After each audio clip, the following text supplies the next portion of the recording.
Welcome back once again to another episode of Center Circle Podcast, often duplicated but never replicated ASMG. Andre Bomar, Larry Weaver. Shall we get started, Dre? Let's get going. After a good first week, I'm ready to talk about it. All right, let's talk about week one of UPSL Georgia Premier Division Conference. We started out up at Dalton Stadium, Dalton United taking on Albion SC. Dalton United just ran away with this one 5-1, but that number doesn't dictate what actually happened. Albion SC coming up with only 10 players, didn't have really a staff there, and they really suffered. I don't think that you can really say that Dalton ran away with this game. This was more of a failure on Albion SC's part. It's interesting you should put it that way. I think it is a throwaway game for Albion. They apparently didn't approach the game the same as Dalton United. A lot of times there's, some issues with holidays, which is, what was happening in the first weekend. Dalton had a lot of missing players too, that were still out, and maybe they were doing things for the holidays, but they did have a full staff there, full team, substitutes, and so forth there up in Dalton Stadium. And Albion, came with 10 men, no coaching staff, no subs, nobody else showed up. And so yeah, like you said, I think you can look at it as a throwaway. We really didn't see the real Albion team just yet. But we did see a decent Dalton team who never really felt the need, I don't think, to get out of second gear as they ran away with a 5-1 victory on the day. And that one goal coming later in the evening for Albion, it was kind of a throwaway goal. Dalton, they could have easily have got into that game with, uh, with a clean sheet. So, uh, decent match for Dalton. The one that was really surprising, same time, same city, North Georgia United, Fountain City FC. North Georgia United comes from behind and wins 5-3. I think at one point it was 2-1, Fountain City in the early first half. Really surprised, really excited for Jonathan Torres for that result. I'm just really surprised.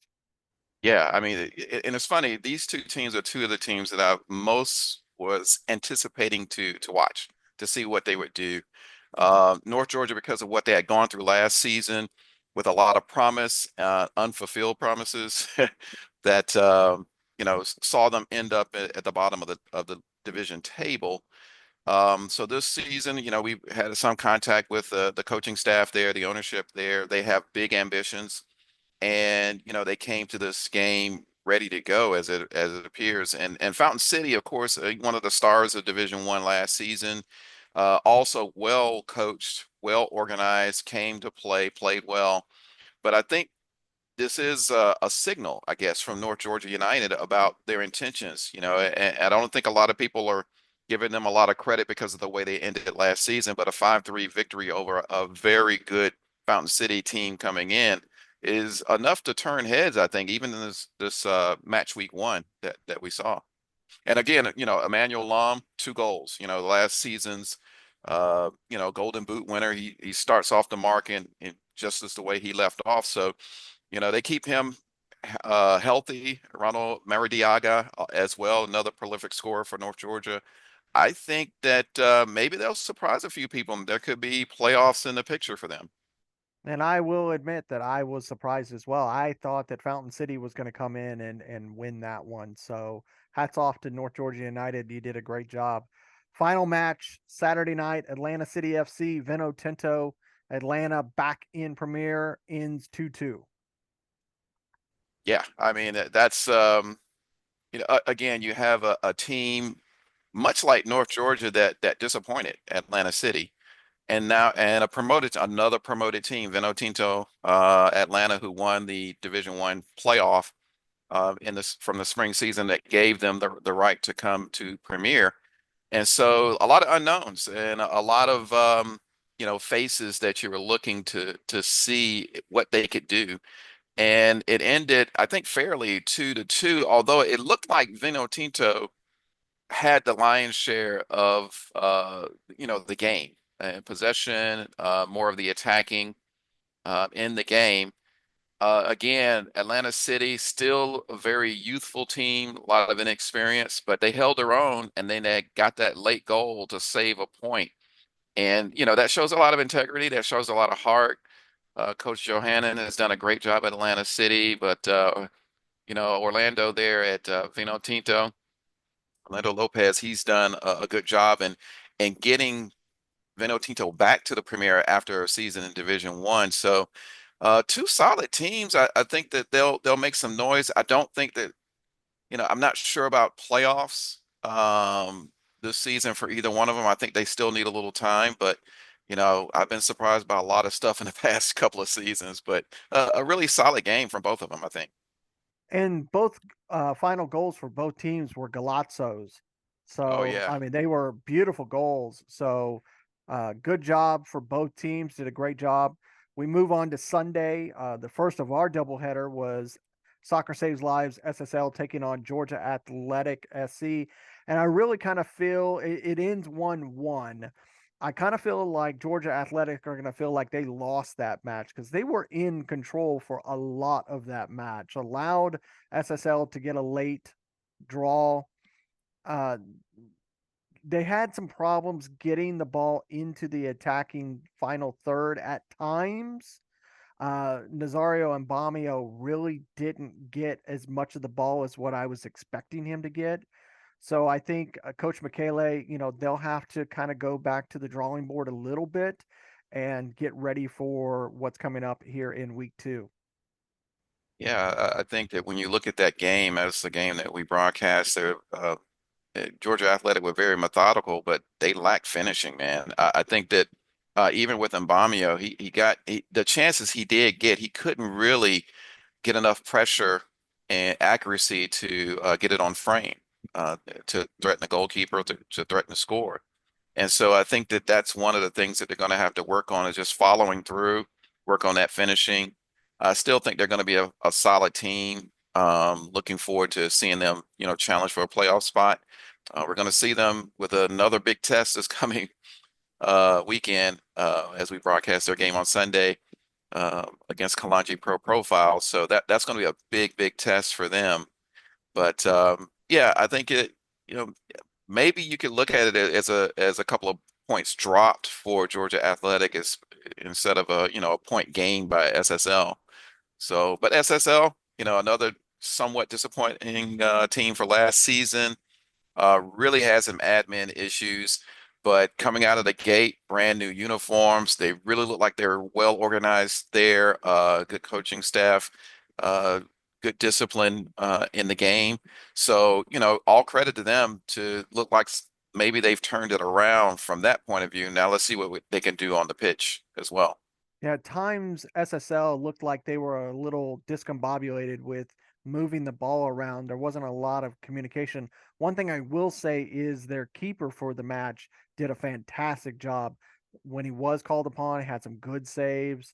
So I think for SSL, it's an improvement. They have a lot to go.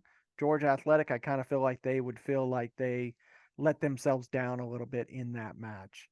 Bring up the second of our Delbert header, Kalanji Pro Profile FC Birmingham. That match ends 2-1.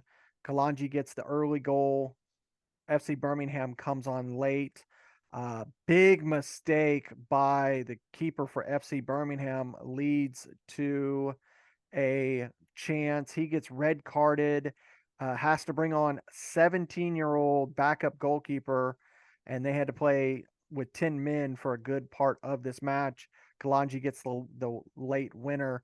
Also note that the goal for FC Birmingham was off of a penalty made by Kalanji's keeper that Brew easily slotted home for FC Birmingham. One of the big notes for us: no more Giancarlo Bustamante for FC Birmingham. Yeah, yeah. I mean, it was an interesting game. I think one of the more methodical games also for the weekend, very chess-like. Kalonji, coming into this game, they would have been heavy favorites, I think, with FC Birmingham having that uncertain season last season. But FC Birmingham played really, really well, and despite going down to 10 men, they held their own against a team that I think is going to be challenging for the division title. But yeah, I think that there are some mistakes that are there. Handling the ball outside the area there. But to the goalkeeper's point of view, it was a very difficult field to play on for many of the players because of the way it's lined. We have the football gridiron lines. It's not their usual playing field. It was much more narrow than Shiloh, where they were to play. But unfortunately, it didn't work out because of the situation at Shiloh for that weekend. But yeah, it was an unfortunate set of mistakes. But again, they lost 2-1. Michael Brood converted that penalty. They had other opportunities to score. I think you see some flashes of what I think FC Birmingham can and will do this season. So I think we're gonna hear a little bit more from them. Kalonji, although they won the game, um, weren't as clean as I would have expected them to be. But again, they didn't have all of their frontline players um, that we're going to see later on, maybe even this coming weekend against Georgia Athletic. But Sumo came away with a limp at the end, but I've heard he's trained well this week, so we should see him again this weekend. But yeah, it was a very interesting game, but the valuable 3 points did come to Kalonji Pro Profile as they look to start their season off, and they're going to have to stay that way to stay in pace and step with Dalton United. I think those two are going to be the favorites right now, from what I've seen on the weekend. Yeah, well, as we were saying in the call between myself and John Reno, we didn't see some of those names that we're used to seeing on Kalanji. Didn't see Henry Plates, didn't see Tony Tiente, didn't see some of the other backline Grant Carr, some of those guys that we've normally used to seeing, those veterans, some of those younger kids got an opportunity. There were some chances. Anthony Sumo had some chances. They just didn't put them away.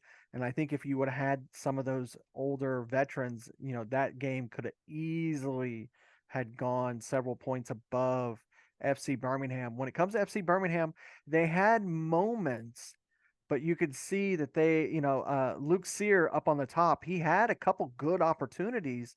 They just weren't able to get it synced and get it into the back of the net. I think FC Birmingham will get better as the season goes on. So we'll move over to the next of Sunday's games. UMA FC taking on FC Atlanta down at Emory YMCA down in Alabama. That match ended 2-2, and that match kind of went back and forth for a little bit as well. I kind of feel like just what little I saw of the match, it seemed pretty even. Yeah, they had a little bit of a streaming issue with their live feed, and so we only got the first few minutes. So looking at the result and the timing of the goals, again, I think much like what we talked about with the SSL match earlier, where a team can either gain a point or lose 2 points, and I think FC Atlanta might have lost 2 points, and they had a little bit of indiscipline at the end, where their coach was red carded from the sideline for leaving the technical area to cause dissent towards the referee, and but UMA doing what they need to do to grab that point late.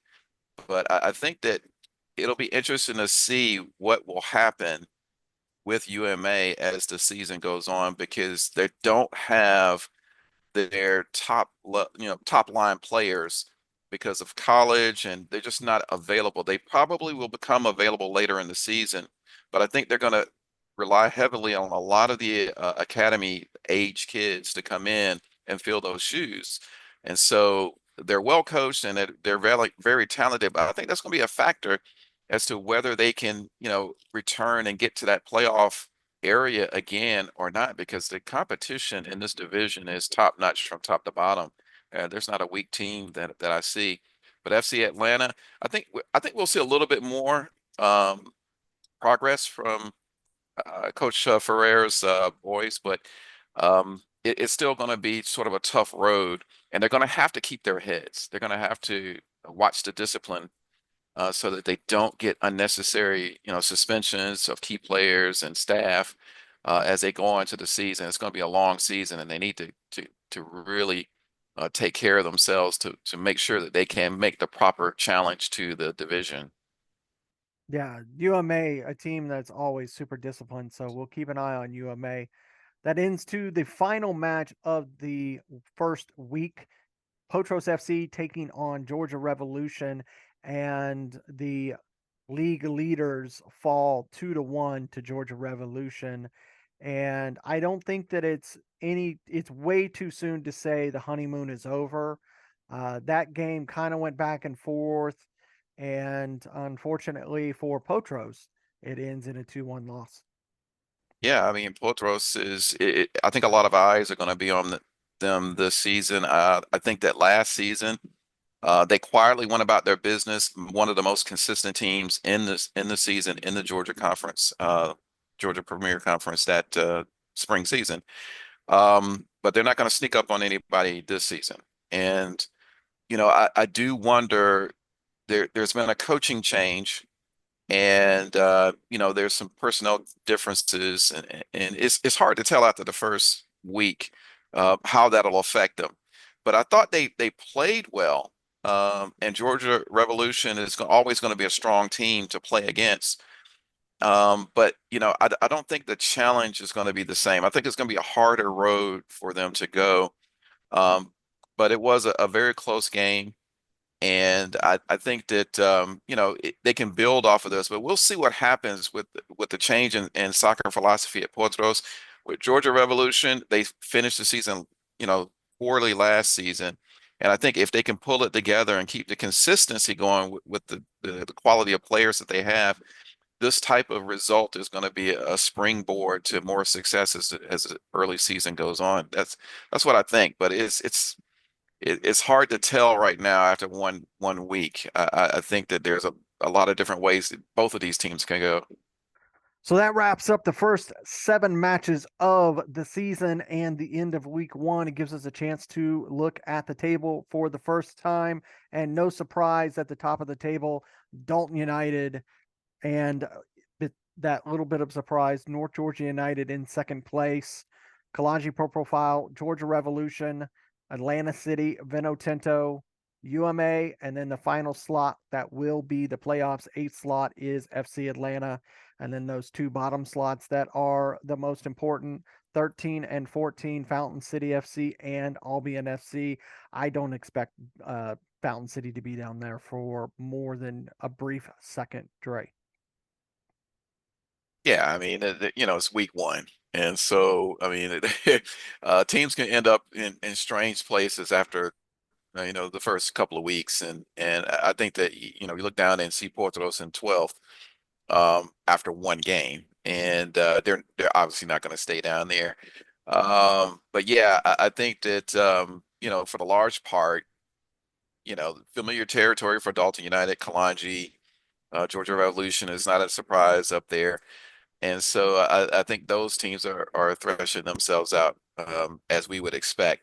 But the rest is going to be up to what we see in the next few weeks. I think that maybe after 3 or 4 weeks, we'll kind of know who's going to be a pretender and who's going to be seriously a contender. And so it's all to play for. I think that from top to bottom, you have a lot of interesting matchups that we could, going to be able to look forward to. And it'll be interesting to see who's going to be challenging for those top 8 spots. That's going to be the main thrust of the competition, I think, for this season. And most of all teams have an opportunity to snag one of those spots, I think. Yep, and that'll do week 1, both games and table. We'll be back here in just a moment. Hey, Coach, is your game going to be live streamed? Can't find a broadcast partner? I have the solution for you. It's time to contact the Atlantic Soccer Media Group. The Atlantic Soccer Media Group will provide you with the most extensive live coverage and affordable rates to bring your club's matches to your fans. So they will never miss any of the action. Good ball laid off to that far side. Shot ripped. It's in! Dalton United at the death of the game! They go ahead, and this stadium is sent to raptures! And bring them along with you as you raise the trophy. Gentlemen, say it with them. They are the champions. So what are you waiting for? For the best and easiest coverage, national exposure, attract sponsors, interact with your fans, work with scouts from around the world? Contact the Atlantic Soccer Media Group. Hi, welcome back. All right, Dre. So now it's a fun little segment, winners and losers. So just to get an idea who we think, just individually, who was the winner and who was the loser for week 1. And I'll go ahead and start first in this wonderful little segment. My winner of week 1 has to go to North Georgia United. I think that they were definitely above what everybody was expecting. And I think that they just did a fantastic job over Fountain City FC. They have to be my winner of week 1.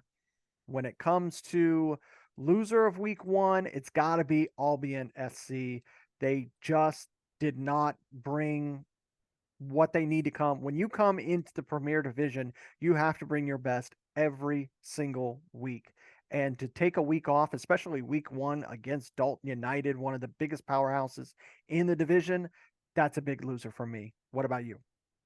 Oh, I can almost ditto just about everything you said there. I think North Georgia United showed what we wanted to see last season, and they show a lot of intent. I think Emmanuel Lom is the real deal. He's starting out this season much like he left off last season, and they have a lot of offensive firepower, and we're going to see more of that. There are going to be some tests coming up for them, coming up to where we see if they're really legit or not. But every sign right now, 5 goals against a really, I mean, yes, Fountain City is a promoted Division I team, but they're a strong, well-coached team. And 5 goals is a lot of goals to score against a quality side like that. And as far as the disappointment, I have to agree with you, Albion. I think that there's a step up that Albion has not taken yet. I think that they have plenty of talent. I mean, you could tell it even with the 10 that they had there, probably not 10 of their best. They hung tough there for a while, away to Dalton. But I think the mentality is one of the areas that a lot of teams have to get up to speed with when they come into the UPSL Premier Division. A lot of teams that come from a background, recreational background, they, when holidays come up, they're thinking about, oh, we need to be off for the holidays. So a lot of players make vacation plans and they leave the club, and it's opening day against Dalton United, who were 1 point away from winning the division last season. You would think that would be motivational enough to say, hey, let's put those vacation plans on on standby and let's attack this game. So I look at it as a throwaway game for Albion. I think that we haven't seen the real Albion team yet, but how many times have we discussed that, at the end of the season, there's 1 point or a goal difference that determines whether or not you make the playoffs, whether or not you win the division, or whether or not you get relegated. And so this, they could do well the rest of the season, but this game could come back and haunt them in the long run. So I think that, as far as the big loser for the weekend, I think it has to be Albion. I would agree with you. Yeah. Okay, that was winners and losers, but it's time to put an asterisk on that. And I'm going to say this is the biggest loser for me, top to bottom. This isn't a team, this is a player. Giancarlo Bustamante. I am deeply, deeply disappointed in Giancarlo. We talked to Coach Gragul about the situation, choosing what he did because of what he wanted. This is not for player development. His decision to walk away from FC Birmingham. I think this is a huge mistake for the player. UPSL is about player development. It's about getting the player to the next level. He's in my mind, it was a selfish decision, and it's not what I want to see. He's a great kid. He's a great player. He has an opportunity to be a star moving up through the ranks, not even, professional, being you can be a pro player, without being in a Premier League or in a MLS or whatever you feel is the top tier. You can make a career out of being a soccer player. And what he's doing right now is, in my mind, just a complete mistake. Yeah, I hear the sentiment there. Giancarlo, I like him personally. I think he's a good kid, friendly. He won the fans' favorite goal the previous season.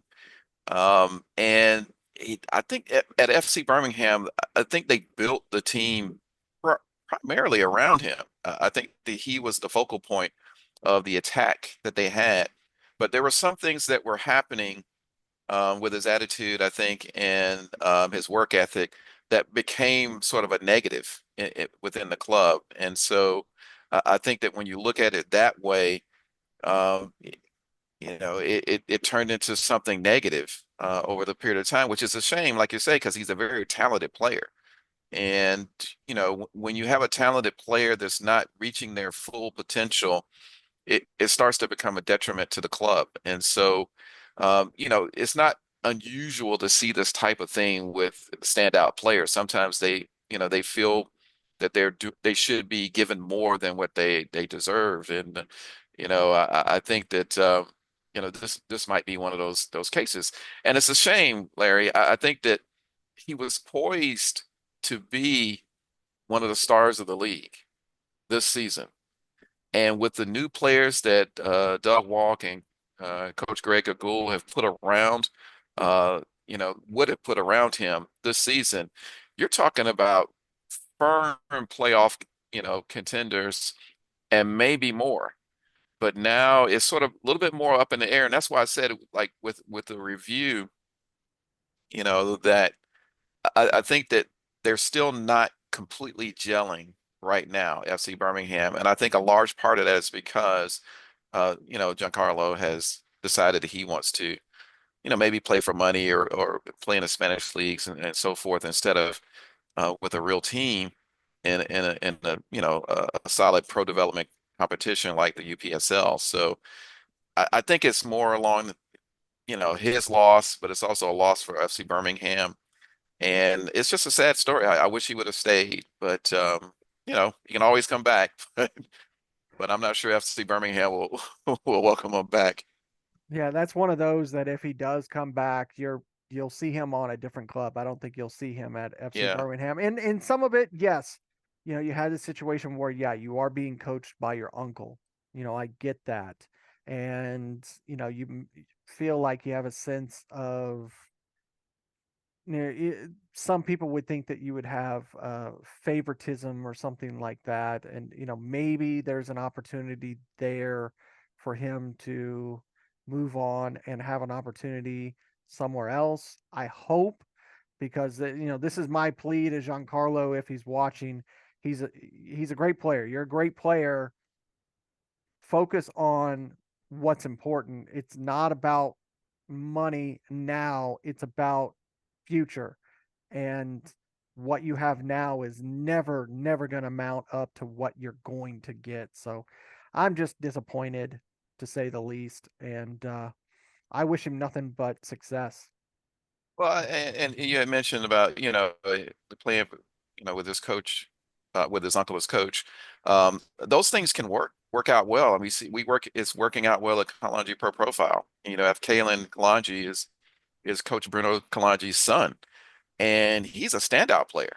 But it's all in the way that he's coached and he's integrated into the team, and he has a lot of maturity in that squad that can help keep him aligned correctly. And so I think that could have been done at FC Birmingham too. I don't think that that's an issue.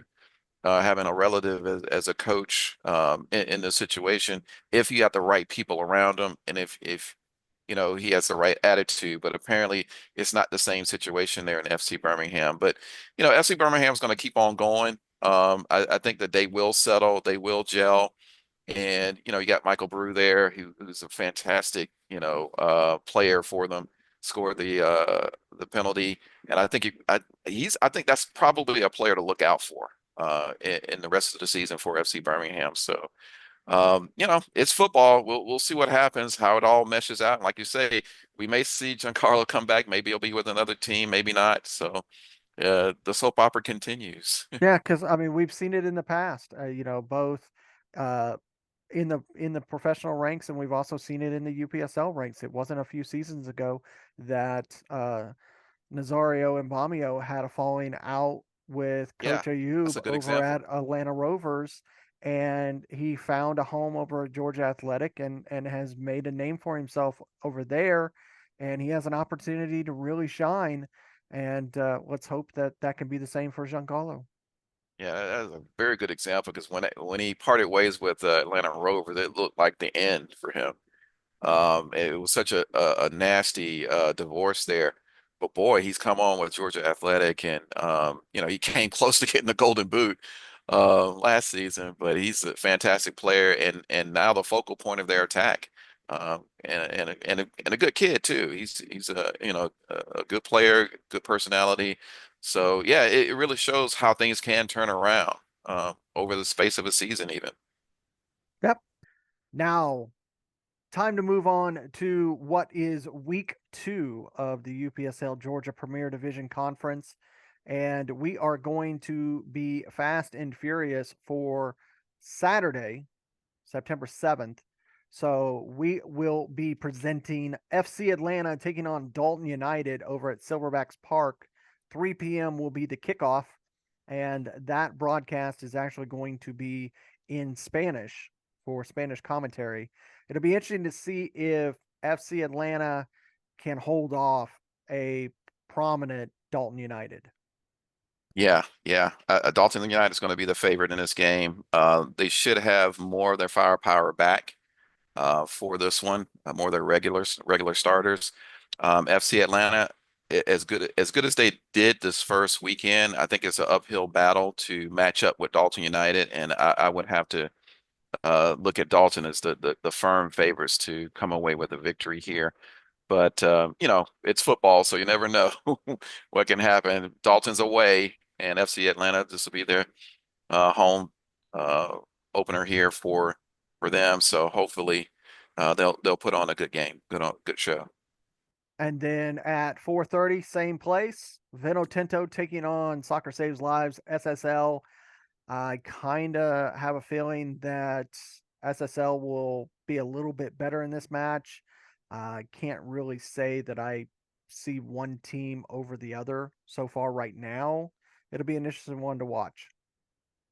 I'm going to go out on a limb and say that Vino Tinto is going to be a favorite in this game. I think that after the first week, I thought that they should have won the first game against Atlanta City, but for a fantastic, you know, goal at the end of that game, they would have won that game 2-1. And they played well enough to win it. And I think that they, talent-wise, can match up pretty good against SSL. I'm not convinced about SSL yet.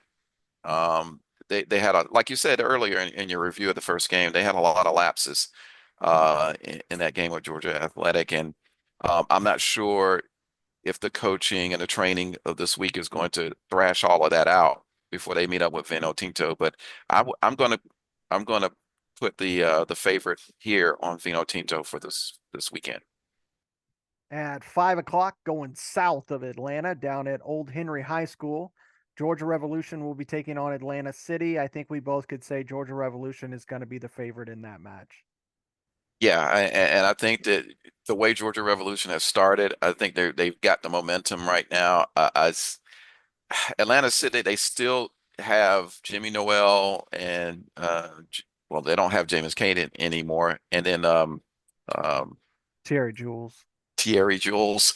But he's kind Both of of those are he's doing suspension. some admin role. He's doing because of the Yeah, suspension. and that's one of the things that Coach Johannen, we talked about this in the preview of the season. He's looking to expand uh his coaching crew as well as his admin team. And so he's given like Thierry some roles as an admin. And it's sort of a training role to where it'll help take off some of the pressure from Coach Johannen. But yeah, he's still got suspensions to suspended games to serve, as well as Jimmy Lee Noel. I haven't really seen any new experienced talent come in yet. But that, like we said, there are a lot of people missing the first week from many of the teams. So I think it's still too soon for Atlanta City to have ability to be somewhat of a favorite against a team like Georgia Revolution. I think you're right. I think it's going to be the Georgia Revolution is going to be the challenge for a city to do something with, but they're going to be the firm favorites, the Revs. And then at 7 o'clock over at Locust Grove High School, our Albion SC is bringing Potros FC, and I think Potros FC is going to want to make a statement after the loss in week one. Albion FC, hopefully they've got their act together. Otherwise, they're going to be just putting a massive, massive challenge against themselves. Yeah, I think we'll see a different Albion team this coming week. I think they'll perform better with a full squad. Hopefully, the coaching staff will show up. But Portos is probably pretty upset about losing their opener, and I think they're going to want to do something about that. And so, losing a home opener after a championship season, I think that's got to feel bad. So they're going to want to come in and make a statement, and I think that they're going to be the firm favorites here. And then the final match, Saturday night, 8 o'clock, the farthest travel in the division. We go south down to Columbus, Georgia, Fountain City FC welcoming UMA FC. For UMA, that's only about maybe an hour's worth of drive at most. But I think both teams, they come in needing to prove themselves. Fountain City, this is their first season in. UMA, this is technically their third season in the Premier Division. Like you said, they don't have all of their key guys this season due to college requirements. But it'll be interesting to see. Tristan is a part of Fountain City FC. And we'll see what the challenge is. When we talk about that area down there in the southwest region where you've got UMA and Legends FC, those two teams don't like each other, but I've never heard of anyone having really an ill will towards Fountain City. So we'll see what happens in this match. Yeah, this should be a derby game between the two. Without legends in the picture, this is probably the closest to a derby type matchup that we have. But like you said, Fountain City has so much respect from everybody and the way that they play and the way that they go about business. You don't think about any animosity that's going on. It's just a lot of respect. Tristan Scheidel being a part of Fountain City's attack is going to be a plus for them. The great unknown for me is with UMA is who's going to play. It's hard to know from week to week because they keep all their college players on the books. They're all registered, but they're not all available. And so it's hard to know who's going to play from week to week. And I'm not sure if that really helps them or not without that consistency of knowing who's going to be there and what they're going to do. But it is almost evenly matched to me to look at. I can't really say who is going to pull away based off the first week. But again, I think that the slight edge, if I had to give an edge, would go to Fountain City. But it will be a very, very slight edge. This is very much an even keel type of game, I think. Yeah, and that match should be broadcast on Fountain City's YouTube channel. So that's definitely Yes. something that I will be checking out. One final game Saturday night, FC Birmingham, new location for them, Pleasant Grove Stadium. They're going to be welcoming North Georgia United. I think that FC Birmingham, they're going to need to get on the sheet, and uh, Coach Grugul, he's going to have to look to get a quick attack, get back on stage, and hopefully defeat North Georgia United. They've got to make that 3-hour trek over to Birmingham. We'll see how they're able to hold. Emmanuel Lom, like you said earlier, he's a player that I have been, touting for seasons. I saw, way back in several seasons ago, like this kid's got something. Yeah, I mean, this is a big test for both of these teams, and both are going to have something to prove. I think North Georgia has something to prove for the entire season because of the way last season went. But what a great start to the season they've had, and they're going to want to keep that momentum going when they travel to Birmingham to play. Birmingham playing at a new a home field that's they've made their own, and so. I think that there's a little bit more organization, a little bit more drive with North Georgia right now. FC Birmingham to me seem a little bit discombobulated, not really all together yet. It's like they need a little bit more time to gel, but they'll be home, so in their new facility, so this might be the weekend for them. But again, it's kind of for me a even match. I can't pick one over the other. There's pluses and minuses for both of them that sort of even out in my mind. So I'm going to go even on this one. That's the way I look at that particular matchup.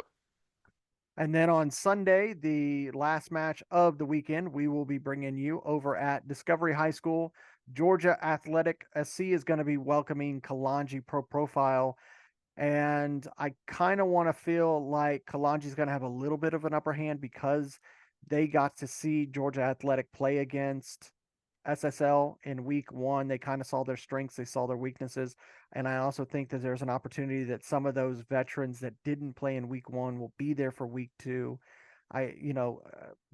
Coach Bruno always has a feather in his cap. He's always got something that you don't quite expect. And I just feel like there's a chance that that Kalanji Pro Profile will come away with the victory.